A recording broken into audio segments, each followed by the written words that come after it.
Well, hello there, folks. How's it going today? I hope you guys are all doing really good. Today, I'd like to spend a little time talking about DIY pedals. Uh, was just wondering if you guys have ever tried building any pedals on your own. And, I just thought I'd explain how I got started. I started out basically first doing the little kits you could buy, like you could get them on Amazon and eBay and all kinds of different places like that. And I'd be talking more about that in a minute. But so anyway, I think these ones here I bought from Amazon.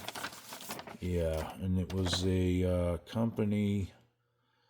What were those called? Landtone, I think, was the company that sold the kit. So I just wanted to show you guys what you'd be looking at here, okay? So basically, let me get my golf club out. All right. So basically what you're looking at is the top side of a circuit board here, okay?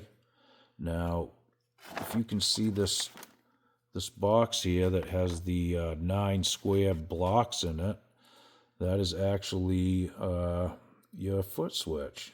It's got the 9, 3 rows of 3.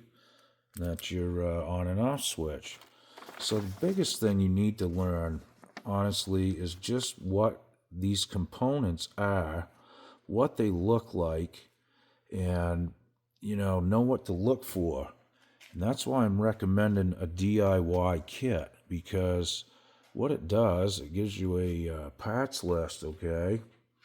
And it tells you how many of each there are, and they're marked here on this where they go on the circuit board.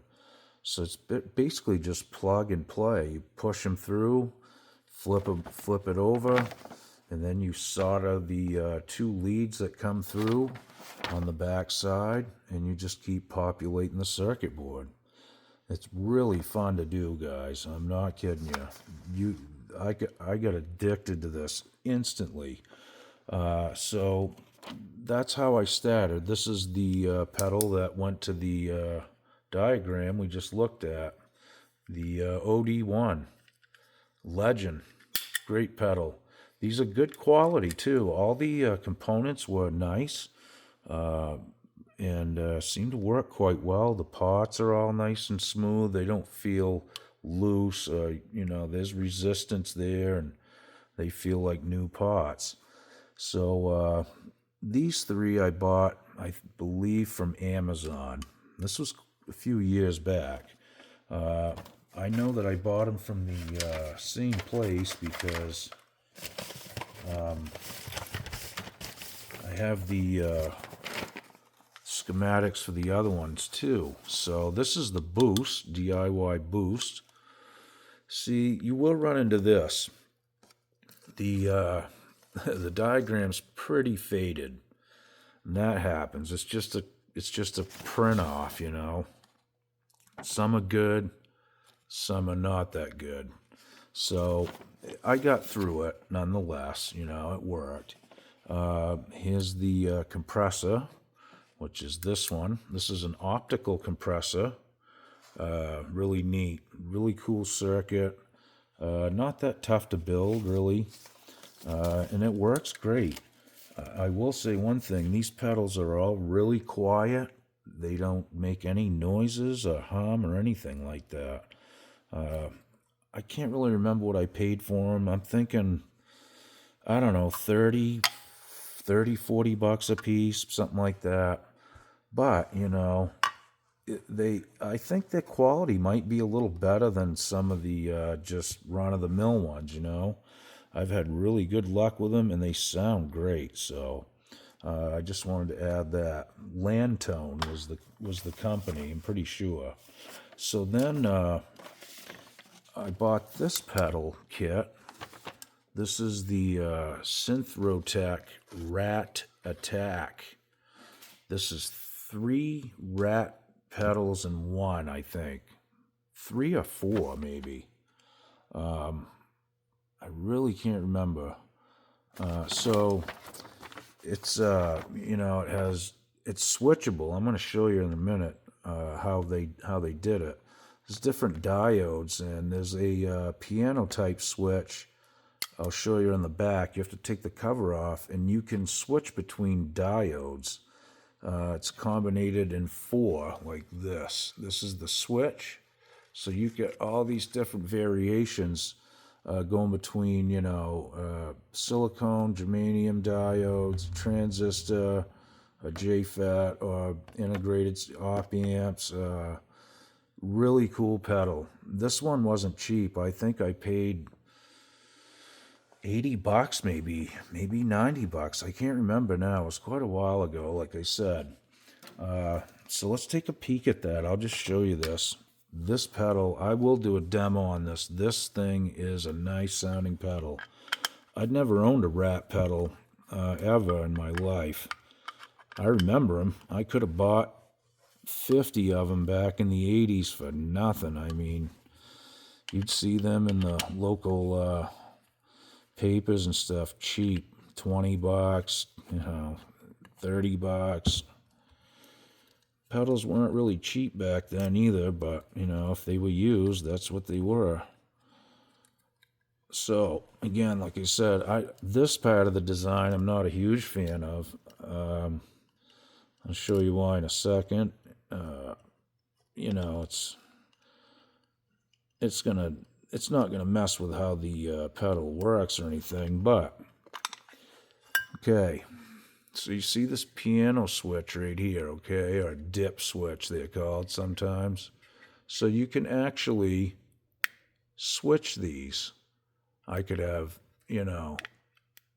that combination, whatever you can do between these 4 switches.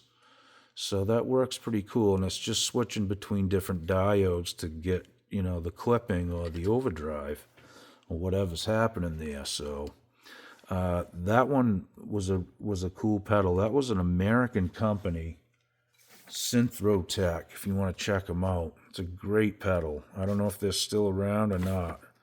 But that was, I might have got that on eBay probably, I'm thinking. Excuse me, I'm really not sure. So, then moving on, this was probably the last kit pedal that I bought, which was a Klon, or a Clone Centaur, right? This was a pretty tricky one to do, and I messed up on it. But look at this is a little better quality instructions here. A lot of pieces to this one. I mean a ton of them. But the circuit board was all printed out. It told you what parts were what, and they were all marked. And it was pretty easy to do. But what happened to me was that I put like 3 components in backwards, I think. And when I was taking them apart, removing them, I didn't have the soldering iron on the bottom long enough, and when I pulled the component up, it broke the trace on the circuit board. And it happened in a few places because I had 3 components, I think, that were bad. So then I had to jump the bad spots on the circuit board. I'd scrape some off on each side of the bad spot and take a piece of wire and jump across and solder it in, and eventually it wouldn't do anything. And finally I kept finding bad spots and patching over it, and I could hear a little bit of signal finally. And then I found a few more, fixed them, and maybe jumped. I could have bypassed something, I don't know, but it does work. This is the loudest pedal I have ever heard in my entire life. You can't, if you have the output knob on 1 and you turn this on 1, it's 10 times louder than any other pedal in the chain.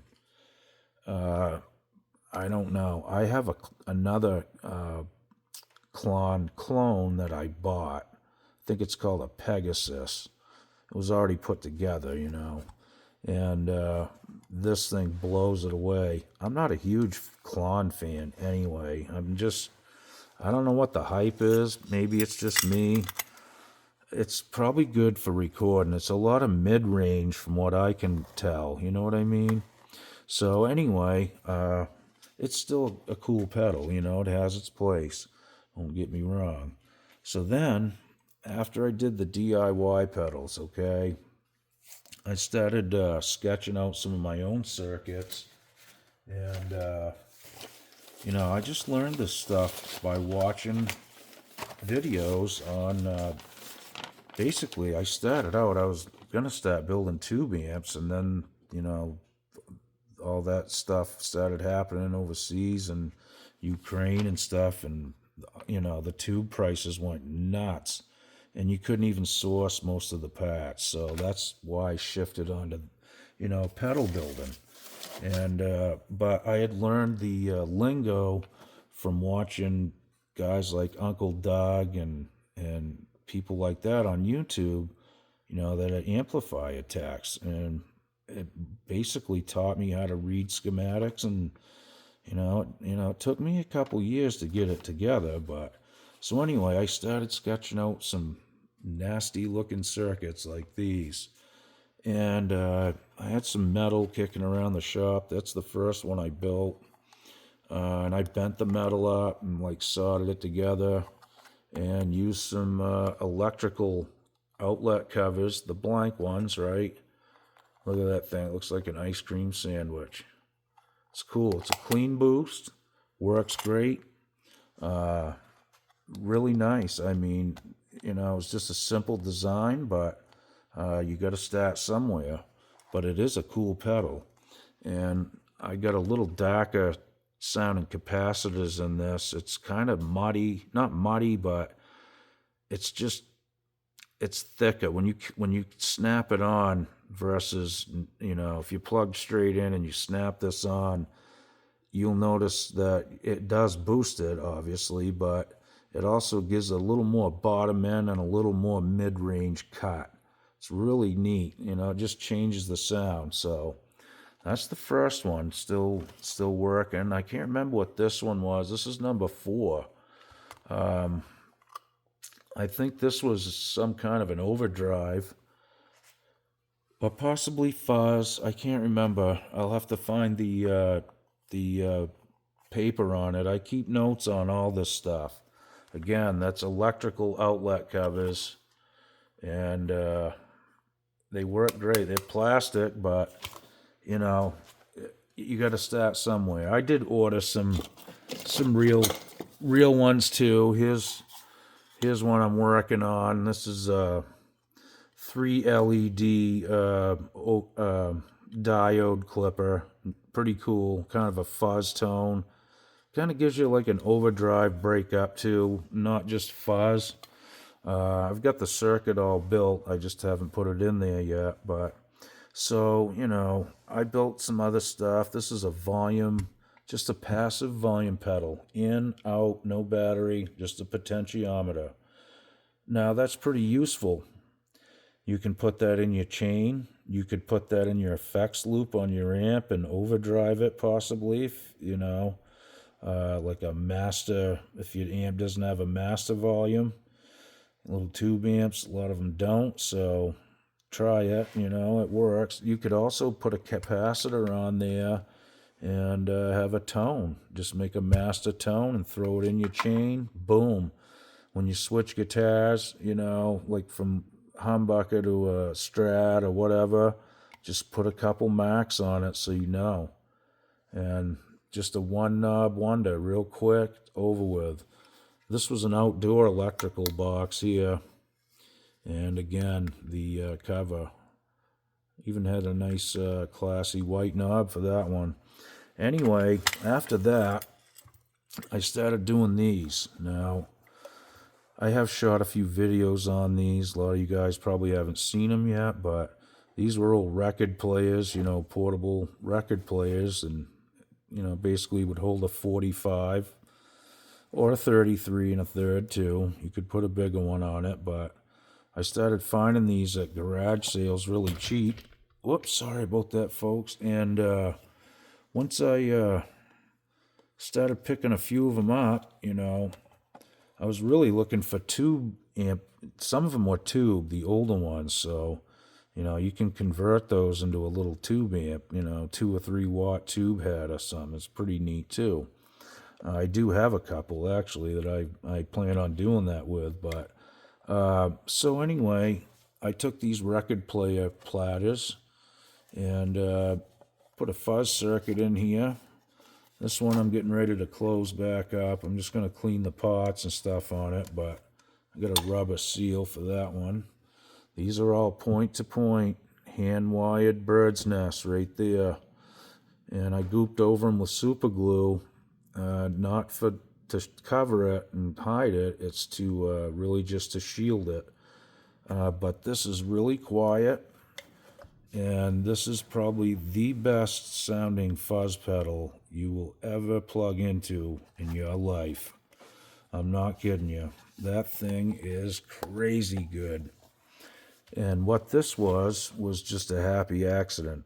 I had built 2 circuits separately, and I ended up putting them together. I was just, experimenting, and I just plugged a cord in between them one day on the bench, and I was like, whoa, we got something cool here.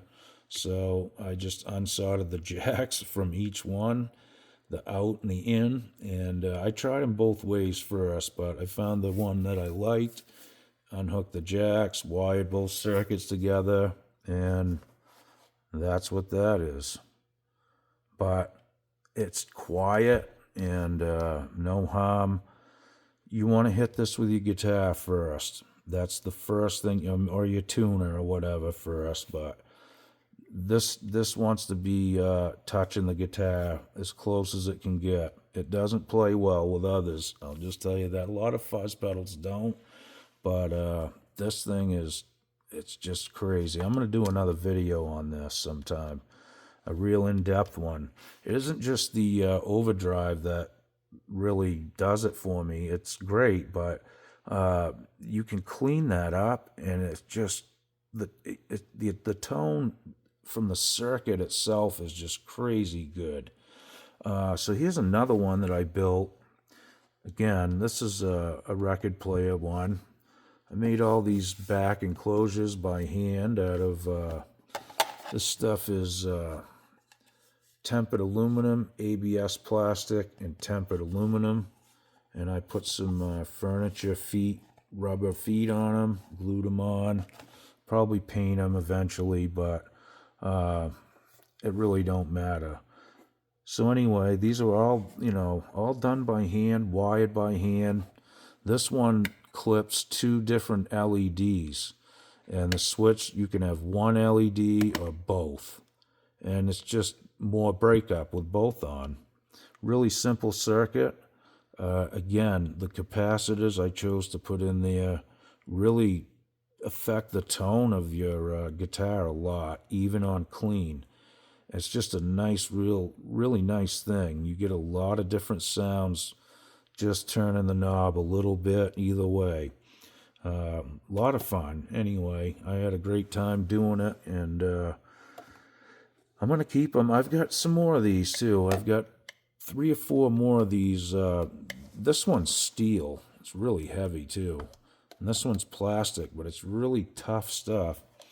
I've got, I think, 2 or 3 more of these. Maybe another plastic one, maybe. I'll have to look around. So I'm going to get those finished up eventually and try to get back into this. And like I said, it's just a lot of fun to do. Once you get going on it, God, I'd be up at night. I'd wake up in the middle of the night, I'd have to sketch stuff out. And once you get going, and once you learn how all the components affect the sound, that's the biggest thing, then you can really start experimenting. And I'll show you what I do, in that respect too here. So I'm going to get out my breadboard real quick, and I'll just show you how I do it. Okay, folks, we got the breadboard right out. Now, I made this thing. This is that ABS and aluminum piece of steel angle that goes underneath. And I just drilled holes so I could mount some pots in there, different values, okay, and an input jack. And, you can take these components, these capacitors and LEDs, wire up some pots so you can just plug them into this. And I plug my guitar right in here when I'm building circuits and run it to an amplifier, and I'll just start, I'll dial up a tone, and then I'll start pulling parts and putting different valued parts in different, in place of, where they go in the circuit, and just keep changing the values out until I get what I like. And just experimenting alone is just a blast to do, And it's pretty simple. What you do is just here's like a tone setup. It's got a cap on it, see? I solder all the leads on it, strip them back, and get them ready to go so I can, you just push the wires in here. And pretty simple, You've got I don't know if you guys can see this, but you have a strip of red and a strip of blue here, okay? And you can see they're marked positive and negative. So you hook a battery up to that, and that'll power the whole strip. Then you just, if you need something that needs power, you just jump a wire over to here, right in this line where you have this plugged into it, and that will power it. Then you can start building a circuit. And you can go to ground again up here. You can just jump over a wire over from there to there. This is actually two small breadboards hooked together. So that's really how I started, getting into doing this. You can see I got a toggle switch wired up here too. So you solder some wires on, or legs, onto some components, and just have those set up so when you're breadboarding or building a circuit, you got it all ready to go, and you can just plug and play. And I do this with my guitar hanging right on my shoulder, standing up, pulling parts and replacing them right in real time with a guitar hanging on me. And that's really cool and really fun to do. Once you get going on that, your shoulders will be sore from standing there with your guitar hanging on you. But it is a lot of fun, guys. And I just thought I'd share this and maybe get you guys interested in it. Maybe some of you guys already are doing it. Any info you have is always appreciated. As you know, the comment section's usually pretty good on this channel. Got a good bunch of people here, and usually get some good info exchange. So thanks again for watching this, folks. I really hope you enjoyed this. I'm going to give these a good spray and make sure they're all clean, and put them back in the boxes, and probably dig a few out, though, just for some test runs. I haven't heard the Rat in a long time, or this Klon. I'll try it again. Again, I'm not a huge Klon fan, but they have their place. It's got a lot of mid-range cut. That's my opinion on it. I know a lot of guys don't use the gain, really. They just use the output and then use the gain like a volume sometimes. This thing is so loud that it's just hard to even have it in the chain. If you got it on one, it's explosive. It's just crazy. So anyway, thanks again for watching, guys. I really appreciate it, and welcome to all you new subscribers. Thanks for checking out my channel. We try to put content up every day. Nothing's really planned. It's just whatever happens that day. So stay tuned. We'll see you real soon. Be good. Okie doke.